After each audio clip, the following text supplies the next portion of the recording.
Thank you. Very excited to be here and particularly happy to speak after Michael's talk. The occupation authorities are not entitled to name the members of the assembly charged with drafting the Constitution.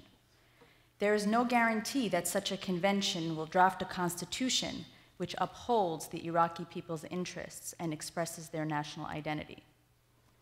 Fatwa issued by Ayatollah Sistani. In June 2003, the Coalition Provisional Authority, the transitional government in Iraq following the ouster of Saddam Hussein 3 months earlier, faced a crisis regarding the state-building project in Iraq. The CPA, created by the Department of Defense and composed mainly of US personnel, took charge of laying the foundation of the state by vesting itself with executive, legislative, and judicial power over the newly emerging Iraqi government. The CPA appointed the governing council composed of Iraqis, 24 out of 25 exiles, who would participate in drafting the new constitution. Paul Bremer, head of the CPA, did not anticipate what was about to happen. Immediately following his decision to recruit constitution writers, Grand Ayatollah Sistani, the most senior cleric in Iraq today, issued a fatwa, or a religious decree, declaring that only an elected assembly should draft the new constitution of Iraq. At that time, Bremer dismissed him as a disgruntled aging cleric. To Bremer's surprise, however, like a light switch, a single fatwa by Sistani managed to cripple the legislative process. That fatwa, considered binding by Shiites who follow the Ayatollah, led the governing council to halt the process altogether until November of that year, when Bremer agreed to Sistani's plan. From that point forward, analysts identified Sistani as the most influential political figure in Iraq. This is a story about the US plan to reconstruct Iraq based on the US perceptions of what Iraqis needed and wanted. The United States was challenged. They were not challenged by the Kurds, who had been agitating for an independent state on their own since the 20s. They were not challenged by the secular nationalists who flocked back to Iraq after 2003, claiming a piece of the pie. Nor were they challenged by the Sunnis, who had the most to lose. After all, 82 years of minority rule had quickly come to an end. They were challenged by the most unlikely actors, the Shiite clerics, the men in beards. This is counterintuitive because the Shiites make up over 65% of the population, over 15 million people in the country. They could shape the state in their image. They could usurp power. After all, they suffered more than any other group under Saddam Hussein. Rather than doing so, they were committed to the principles of democracy, equality, pluralism, and human rights. The clerics challenged the United States to uphold its very own principles of democracy. The clerics were ignored, but they proved to be the most progressive voices in the new Iraqi state.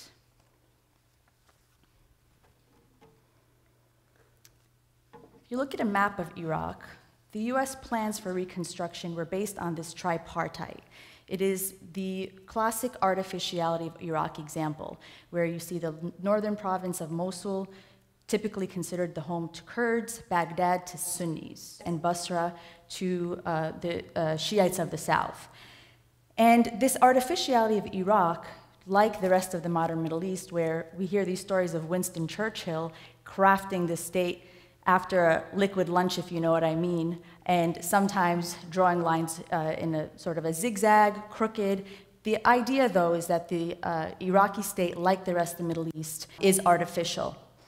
But there's more, that the United States, in going into Iraq in 2003, assumed that the Shiites would want to secede from the state, that they would greet the American soldiers with candies and flour, and that they needed to be saved because they were apathetic, apolitical, and incapable, and that essentially that strongman Saddam Hussein had held together otherwise warring factions for decades. So this sectarian lens through which the United States viewed Iraq led the United States to put forth a series of policies, like the policy of de-Baathification, which within days of taking over Iraq, removed the Ba'ath Party, mainly composed of Sunnis, from power, vetting candidates to their liking, mainly Western, educated, secular men in suits that spent most of their life in Europe, and imposed a confessional model of statehood on Iraq, that the state was organized by sect. So the assumption is Sunnis would only vote for Sunnis and Shiites would only vote for Shiites and so forth. So this federal state structure that was put forth by the United States troubled many Iraqis. As a matter of fact, after then Senator Biden in 2007 actually imposed a federal model for the state of Iraq, Iraqis took to the streets, simply because they wanted to resist these ethno-sectarian symbols. So the assumptions of the United States led policymakers down a long, perilous path. The United States pulled out of Iraq by December of 2011, but the clerics were not invincible. They were, after all, dealing with giants. So when you hear about bombings and factionalism in the state today, it's because it'll be years before the Iraqis are able to win back or deal with the narrative set forth by the United States. But in this mess, the Ayatollahs of Iraq, the highest-ranking Shiite clerics, have been among the most vocal to help reconstruct the narrative of the state in the way that they perceived Iraqi unity to be. That is, they wrote prolifically, they issued powerful fatwas, they mobilized hundreds of thousands of people in the street in reaction to the US initiatives on the ground, and they had qualms about these US assumptions. And so from day one, pretty much 13 years into the war, they were working hard to debunk that artificiality myth. They talked about long history of cooperation for hundreds of years, and they argued that there had been no precedent for division, that for hundreds of years, the norm in Iraq was mixed neighborhoods, that Mosul was mixed. Baghdad was actually composed with more Shiites than Sunnis, and Basra had been Sunni-led. So this tripartite vision, which is plaguing Iraq, is something that the Ayatollahs have taken as their personal mission. After all, under Saddam Hussein's Iraq, these were all mixed neighborhoods, and there was lots of intermarriage and cooperation. If you would typically ask a person in Iraq, are you Sunni or Shiite, more often than not, you'll find the answer, we're neither, we're sushi, because they're a combination of Sunnis and Shiites. But they stressed more than anything else that the sectarianism that the United States assumed would be continued post-2003 was really a product of Saddam Hussein's survival policies, that he divided and ruled people, tortured and expelled Shiites, tried to strip them of their Arab identity, and pretty much labeled them as Persians so that they could never have a claim to the state. But nonetheless, the Ayatollahs remained true to their principles of no partition, that the United States was talking Iraq into pieces, and remained calm. The most senior cleric in Iraq, the fatwa I had shown before, is Ayatollah Sistani. Right? He's the highest ranking, has the most followers of any Ayatollah in the world today, inside and outside of Iraq. So if you're a Shiite in the United States, you're looking for an Ayatollah to follow, you're free to follow him or one of the other high-ranking ones. And he had been previously detached from politics. That is, prior to 2003, he had not issued, actually only issued one political fatwa. That's probably because he was practicing dissimulation. In 1980 and again in 1999, Saddam Hussein had put to death, rather savagely, two of the highest-ranking Ayatollahs. But again, Sistani was viewed through this lens of a binary, that we can perceive that we have quietist Ayatollahs in Iraq, and on the other end, activist ones in Iran. The quietist ones, totally aloof, writing their books, nothing to do with politics, and on the Iranian side, everybody knows what 1979 represented, right? The first Shiite Islamic state that obviously the United States was not so excited about. Ayatollah Sistani's political positions have been anti-Khomeinist. He always talks about having government accountability, universal ideals, never ever speeches that are simply about the Quran or flowery words. He's a pure pragmatist and looks for actual policy and actual solutions, always guarding against the dangers of federalism and sectarianism. And he's now known as the electronic Ayatollah par excellence, because right now you can go onto Facebook, ask a question, and he has such a large following. He did participate in politics because the binary of quietism and activism is much too simplistic. I would argue that there's a middle ground. He need not take over the state and become head of state to actually become important politically. So during the elections of Iraq, he allowed his picture to be used for the first major Shiite bloc, the United Iraqi Alliance. And basically, if you see all the images during election time, you'll see that it looks like he's the one actually running for head of state because he wanted to show that he can be the symbol, really, of Iraqi unity. And most of his demonstrations and rallies were of peaceful nature. He's revered. And you can see here, La ila al-federaliyya, no to federalism. So there was widespread domestic support for his ideas in trying to resist the United States. I don't really have time to talk about all of the Ayatollahs of Iraq, but I'd like to just briefly mention Ayatollah Baqir al-Hakim, who was assassinated 6 months after returning to Iraq after 20 years in exile. Initially, he was on the same page with Iran. Yes, we want to have a rule of jurisprudence, the cleric would be head of state, would be a purely Islamic state. But after he returned to Iraq, he completely abandoned that idea. He said what Iraq actually needs is a strong central government. It needs to be built on notions of popular sovereignty, and thought that a coalition government with parliamentary system would be the best model for Iraq. He's actually credited, would have been the 5th Ayatollah if he wasn't killed, there are 4 left in Iraq now, for laying down the key pillars of the state: the ballot box, protection for ethnic minorities, respecting Islamic law within a state structure, and human rights.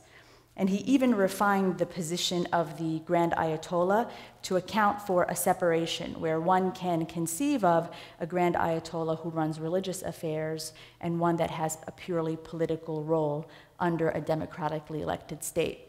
In summary about all these Ayatollahs, from day one, they've all been very committed to the notions of popular sovereignty, and that they argue that the context in Iraq really, really matters. That is, there is no Islamic model that works to fit all Shiites all over the world. That we should now look for candidates who are qualified. So most of the Ayatollahs actually stopped endorsing political parties and said, the better chance is if we just look for candidates that are most qualified so that we're not falling into that sectarian trap. They also did not react to the Sunnis who started an insurgency trying to do what Saddam did, say these guys are Persians, strip them of their Arab identity, and call them the lowest of the lowest and try to say that they're atheists or polytheists or other things. And most importantly, the Ayatollahs of Iraq, actually surprisingly, had a universal nonviolent approach to the United States. All of their fatwas and religious decrees had argued no arms, no insults to the United States, only peaceful resistance. Why does it all matter? Ayatollah Khomeini. This was actually a piece of Time magazine. It says the Ayatollah orders a hit. He was the grand cleric, the jurisprudent, who came back to Iran after 1979 and put together our first Shiite Islamic state, an authoritarian theocracy. And when I'm talking about fatwas and democratic fatwas, I'm sure many people in the audience were thinking, wait a minute, this is the guy that ordered that fatwa for Salman Rushdie, putting a bounty of millions of dollars on his head because of that novel he wrote, The Satanic Verses. Aren't fatwas about terrorism and jihad and anti-Americanism? It's because Khomeini had given fatwas a bad name. So if you look at images, down with the United States, stepping on the flag, this is really since 1979. Every time there's an announcer, they come up and say, okay, we're going to introduce the president or introduce a speaker, but before we begin, let's start our chants, death to America, death to America, death to Israel, death to Israel. So it's sort of routine. Very, very typical protest. And the shoe, the dreaded shoe. If you ever really want to insult someone in Arab culture, you invoke the shoe. because it is the symbol of the worst disrespect. We have like 25 or 30 words in the Arabic language alone for different types of dirty shoes, depending on how low you are. And so I don't know if people remember, I think when George Bush was doing a press conference in Iraq, one of the reporters took off his first shoe and hurled it at him, missed, took off the second shoe and hurled it at him, missed, but nonetheless was sending a message. And as a matter of fact, after the 1990 Gulf War, Saddam Hussein had a very famous Iraqi artist put a mosaic of George Bush Sr.'s face on the floor, like in shock. Oh, we kicked you out of the country, or he thought, so that people can step on his face. And this is the sort of politics you don't really see in the imagery on the part of the clerics of Iraq as they put this forth. But leaving shoe politics aside, what this all sort of indicates, based on this notion of perception of other, is that Islam is dangerous. We have 1979, we have Al-Qaeda, we have 9/11, we have the war on terror, but we don't think about the idea that there could be multiple expressions of Islam. That an Islamic state does not necessarily mean a religious state. There shouldn't be things such as monoliths in which we see the region. Why can we not perceive of Islam in its various forms serving as a modern ideology? I think we were stuck on Fareed Zakaria's very, very famous statement in his writings on illiberal democracies. He was warning us when he said, don't trust the Islamists. They're going to act like moderates. They're going to run for elections. They may win them, but as soon as they do, they're going to curtail rights and turn it into the worst case scenario for all members of society. What I say is, thank God for Iran. I don't know if you guys noticed when I started in my map, you could see that the tentacles from Iran are creeping up into Iraq. I would say that the Iranians had given clerical rule a bad name, but that was good in terms of learning on the part of Iraqis. So they saw what had happened in Iran. They saw that the Ayatollah, at one point in history, couldn't even find a successor, because he was supposed to claim one after he died, and had to actually elevate Ayatollah Khomeini, the successor or the supreme leader now, because no one else would do it. Most of them went under house arrest or a special court for clergy. So the Iraqis are seeing this. And then they also saw the other side of it, the secular nationalism of Saddam Hussein, which only led to torture, expulsion, and everything else in between. So although Iran is the lens through which we see Iraq, we shouldn't be so afraid. The Iranians have not been able to export their revolution, a testament to Iraqi sovereignty. No Iraqis have ever asked to secede. The majority of them, 60%, have never flocked to a country with 90% Shiites. And the Iranians themselves are losing faith in the government. I was talking about chants of death to America, death to Israel. In June 2009, when Ahmadinejad won questionable elections in that country, when people were told, ready, let's chant death to America, they actually chanted death to Russia, because the Russians were the first to accept the results of that election. So we see that there's an evolution here. But what I'd like to sort of end with is this notion that there is no fiat in Islam, no blueprint, no model, and maybe many people may think, wow, that's really dangerous, because it means then that it's a free-for-all. But I'd say that there's a potential, an important potential for democratic development there. Although the narratives about Iraq don't really leave room for democracy by clerics, the clerics have actually proven that they are the most progressive thinkers in the country. They can serve as public intellectuals. They have important links to society. And the actual clerical hierarchy in and of itself has democracy embedded in it, because without people following you and asking for fatwas, you can't reach that level of having a compendium that allows you to be a grand Ayatollah. And there's that level of accountability. Those clerics go back to the state and they petition on behalf of the people. And what this essentially means is, when the perception is that Ayatollahs and clerics are in their law schools and they think about state and they have these lofty ideals, they then try to impose them on state. Actually, the opposite is true. It's not religion that's shaping politics in the Middle East, or at least here in this context. It is politics that's constraining and shaping religion, hence the way that the Iraqi Ayatollahs conceive of their states. In 1920, Gertrude Bell, the British diplomat who was entrusted with reconstructing Mesopotamia into modern Iraq, was very proud of her work with the modernized Sunnis, and she expressed a lot of disdain for the Shiite clerics, and she called them the alien popes. Almost 100 years later, Donald Rumsfeld made similar statements, ending with, "We will never tolerate a regime like that of Iran." But the problem is, we only see what we want to see. If only we can get past the beards. Thank you.